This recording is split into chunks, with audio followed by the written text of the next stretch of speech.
All right, I want to thank you for joining us again on another edition of The Agenda.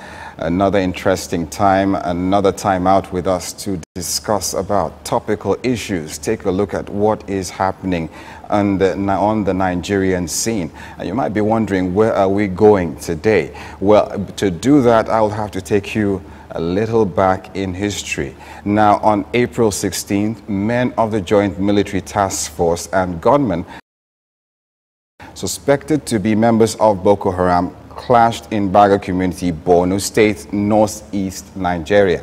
About 187 people were reported dead and 2,000 houses burnt. However, there has been controversy over the actual number of casualties.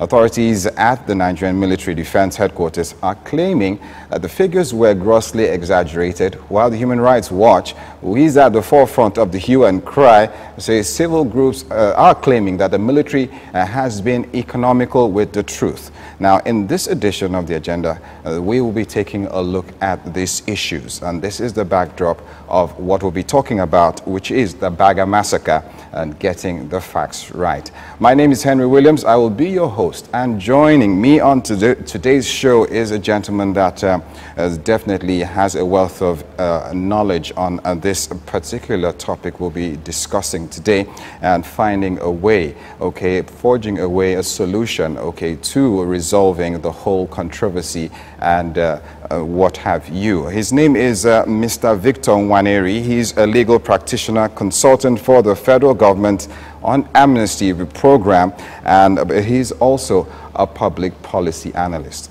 Thank you, Mr. Nwaneri, for coming. Thank you very much. It's good to be here. It's great to have you. I hope you're relaxed today, because I'm going to be bombarding you with a lot of questions right now. No problem. You know, people want to know what's really happening. You know, there's been a lot of reactions after the BAGA community massacre in, in Maiduguri, and it's really alarming. You know, when issues concerning human life is involved, we find it very difficult to separate sentiments from facts. You know, human life, the value of human life cannot be overemphasized in these issues. But let's look at this now. The BAGA massacre, you know, has really drawn diverse reactions.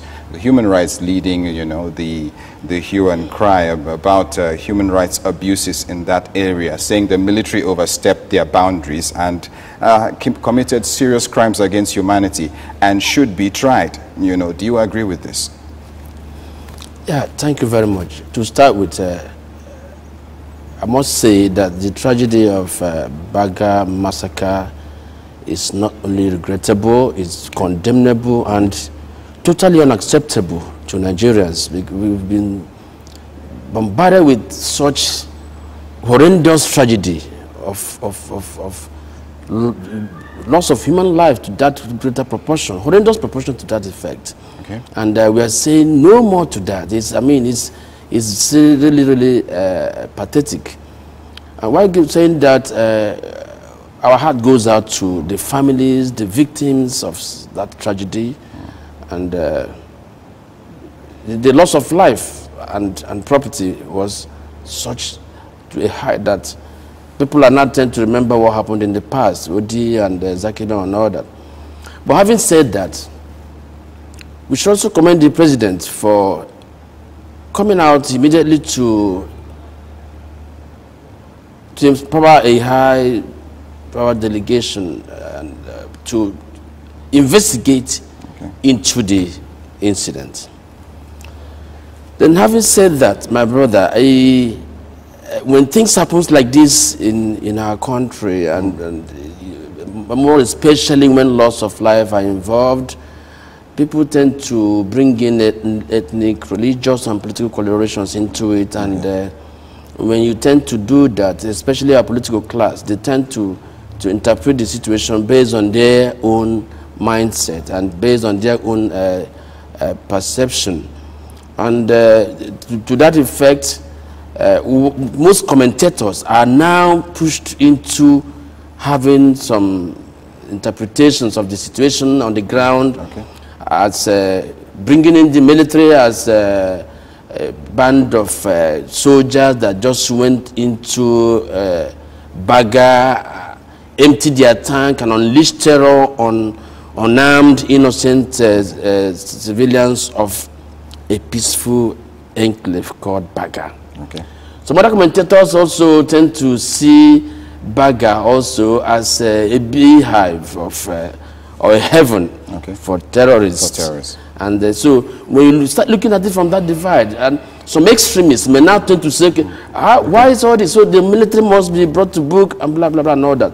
But I think for a dispassionate appraisal of the situation, one has to douse himself of all these sentiments and look at what is on the ground, which is security challenges we have in this country. Okay, we will try as much as possible, based on the facts on ground, to try and establish, okay, if the army actually was high-handed, according to Human Rights Watch right now. The Borno massacre, you know, as serious as it is, brings to mind the OD massacre issue also that happened over 13 years ago, talking about during the Obasanjo administration. Yes. But based on the facts now, let's look at what Military Command and National Emergency Management Agency, NEMA, submitted a report now to the presidency, and the report says that they declared 36 persons lost their lives. And according to them, the reports by Human Rights Watch and other sources that claim that over 2,000 houses were razed was not true, that even the community there doesn't have, has at least 1,000 settlements. So yes, there are conflicting figures now, but meanwhile, satellite imagery reveals that, that more than 2,000 houses or homes were burnt and over 183 bodies, you know, without cutting you short, so what's your cutting you short, my brother, the satellite images cannot be more accurate than physical inspection of the area.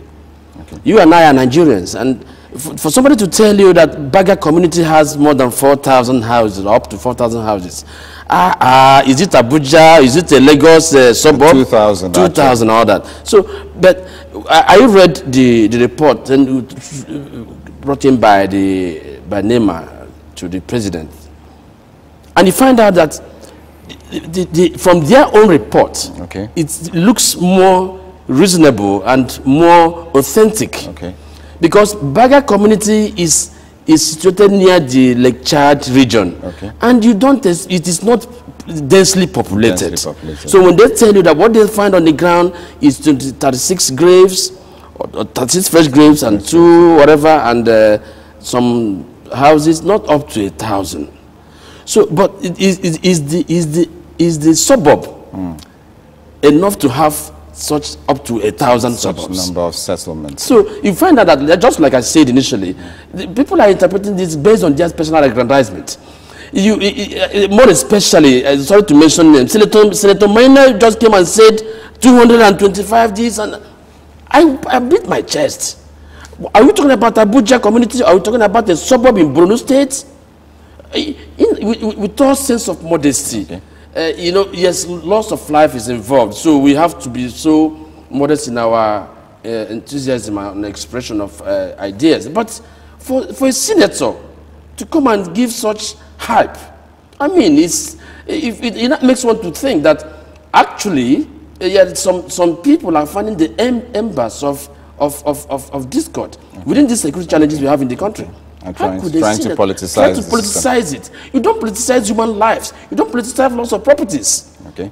So like I said, for a better appraisal of what the situation on the ground, one has to douse himself of all these sentiments and look at the security challenges we have on the ground. Okay. What is paramount now is that we have security challenges on the ground. And it's like cutting a tree. You can't cut a tree without having it fall on people on the ground. So I also tend to understand that when people are now saying that the government is weak, the government doesn't want to do this, I laugh. You see, when you get government to face Boko Haram headlong, there are bound to be casualties. Okay. And it is inevitable. But whose life is involved? It may be any person. So we have to be very cautious in treating this issue. It's a security challenge that Nigerians will stand and call a spade a spade. And for instance, for people in BAGA to shoot Boko Haram extremists in their midst, to the point that they have such armory, they have such domination in the community. Okay. It beats my imagination for people who now said, yes, Boko Haram or no Boko Haram, there are some others who are making them thrive. Because if you don't provide safe haven for them, they cannot exist on the air. So it beats my imagination. As to in essence, you're saying that this saga right now has been hijacked by political elements. Yes, who, people now, opposed to the administration, want to hijack that and use it as a vehicle to depopularize the administration and make them look inhuman. Immediately the incident happened, some opposing party now raised, they were on top of their voices, shouting the government is weak. How can they not go and kill innocent people? How can they not go? Without asking themselves, is that action totally unwarranted? Something must have. Nigerian military, without holding brief for them, Nigerian military is not the worst in the continent. If they are granted one of the best in the continent, for them to now, for somebody to insinuate that Nigerian military just now moved into peaceful BAGA community and empty their tank. Let's look at the side of the military now. They argue that BAGA town has become one of the major strongholds of Boko Haram in the northeast now, and according to them, they recovered rocket propeller launchers, improvised explosive devices, AK-47s. You know, this kind of armory that these people lay claim to, that Boko Haram has. Is this the fact? Can military be blamed for, you know, this kind of intervention, this hard, you know, approach? Do you think so? I don't think so. Being that, you know, the multinational joint task force initially was just to enhance the peaceful movement of member states within the region and the free movement. But by April 2002, their mandate was now meant to expanded to include fight against terrorism. So these actions, ab initio, was legal. But the way and manner they went about it is what do you think raised eyebrows. Do you think our forces lack experience in the area of we are coming to that. When it comes to now playing to the rule of engagement and professionalism and all that, when you give a child a stick to hit at a wall, the way and manner that child hits that stick is now a secondary issue. The primary issue that you handed him the stick to hit on the wall. So what we are saying that the action of the military in BAGA community, ab initio, was illegal, was within the confines of the law. They have the right to fight against terrorism. And when they have any inkling or any information or security report that Boko Haram or terrorism or whatever terrorists are inside BAGA community, and so to speak, they slaughtered, in quotes, slaughtered one of their men. And in order to go after that person, to go and fish him out, a lot of casualties now went down the drain. It's one thing to have a provocative measure than to now come out with said, what were the consequences of that provocation? The consequences can never be measured according to the length of the provocation. You will not say, yes, it's only one person, one soldier was slaughtered by the Boko Haram. And therefore, if they not kill more than one, I mean, no. The consequences of every effect can never be measured. But look at it, the consequence of raising a whole settlement. I mean, don't you think that's a bit Don't get me wrong. alarming? It can never be justifiable. Like in law, we can say that instead one innocent man will go to jail or lose his life. It's better that hundreds of criminals are set free. So there is no justification. I say that, I mean, there is no justification for the killing of any innocent Nigerian. But we are saying that there are some consequences of an action that comes from that we cannot be able to checkmate. That when they come out, something caused it to come in the first place. In the first instance, they came up with something. Then the consequences of such actions can never be checkmated. So, and that's what where we are today. The Joint Task Force, yes, they overreacted. But they were acting within the ambits of the law. They had the mandate of the law to do what they're doing, but they went beyond that. Then that's where we have problem. We have problem of professionalism, we have problem of training, we have problem of equipment, we have problem of this and all that. But whether their actions ab initio to go into BAGA was legal ab initio. Okay. Okay, you've established that fact that going into BAGA was legal. It was within the confines of the authority given to them. Yes. Okay, but are you in support that an inquiry should be made into, what actually transpired, what happened on ground in BAGA? I mean, the army should be probed on this issue, and if they are found culpable, don't you think that they should be dealt with as? I am totally in support of a probe to be instituted. Okay. But I'm also in support of not just to probe the military. Okay. But the elders of the community must be brought into the probe as well.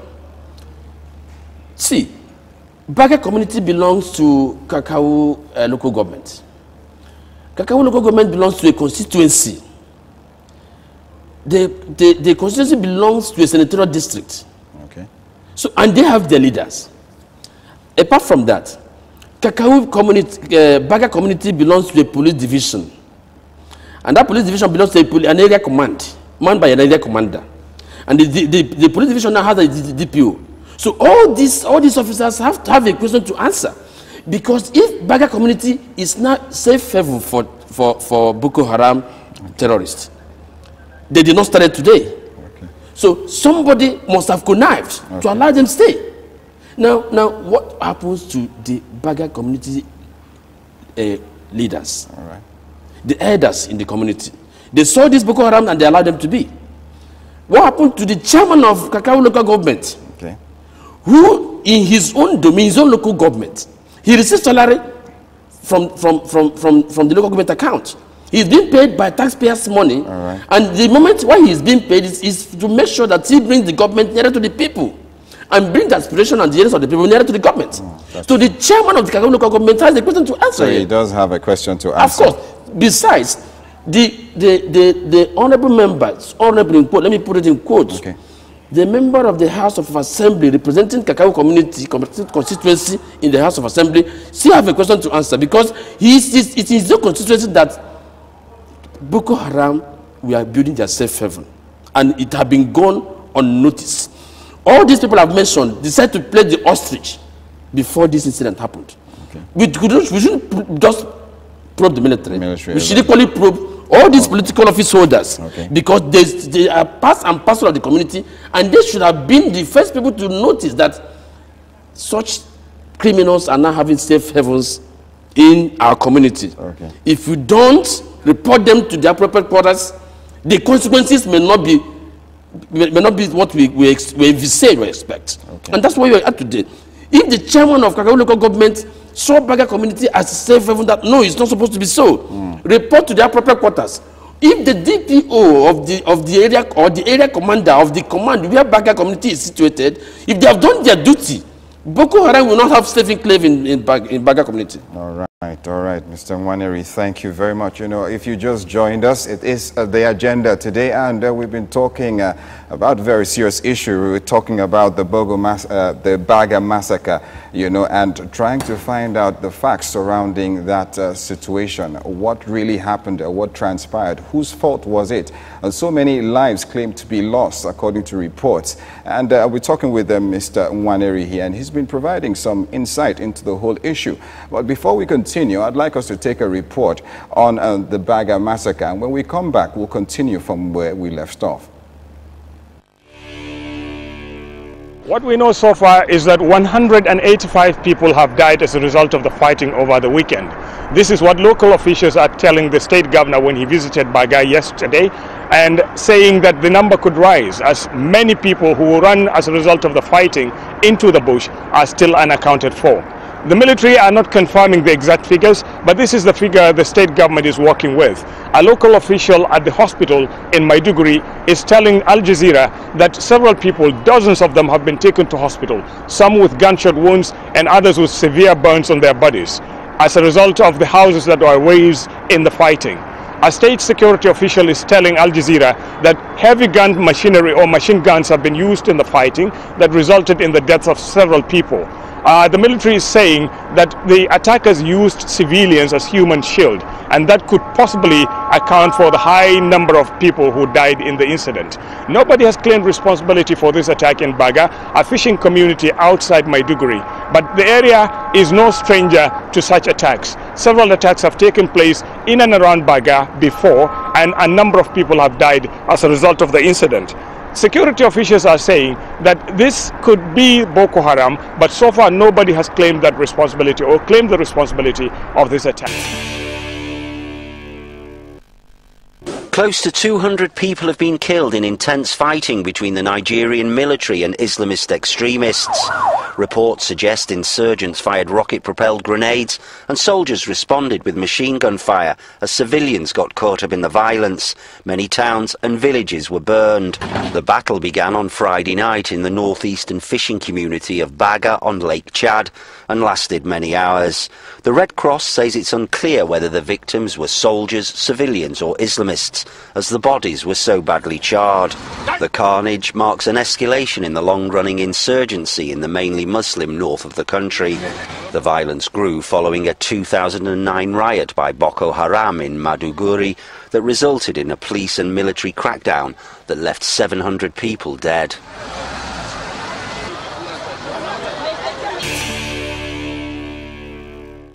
All right, welcome back. And you just watched that report on the BAGA massacre. So many facts coming out.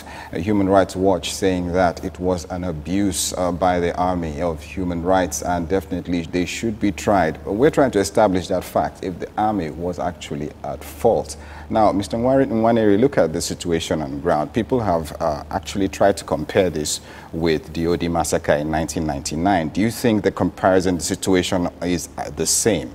Do you think it's? Do you think you can draw a comparison with that right Absolutely, now? There are comparisons to be drawn in the incidents. Both of them, including the Zakibia massacre too. Okay. There is the magnitude of loss of life got to a horrendous proportion. You know, in all of them, there were an abuse of human rights, so to speak. Okay. And in all the three incidences, there is a flagrant abuse of the sanctity of life. Nigerians were murdered. But there are striking differences. Again, another similarity is the fact that in all of them there was a causative action. So something we can call a provocative tendencies that warranted those actions. Okay. But also another similarity is that from all this has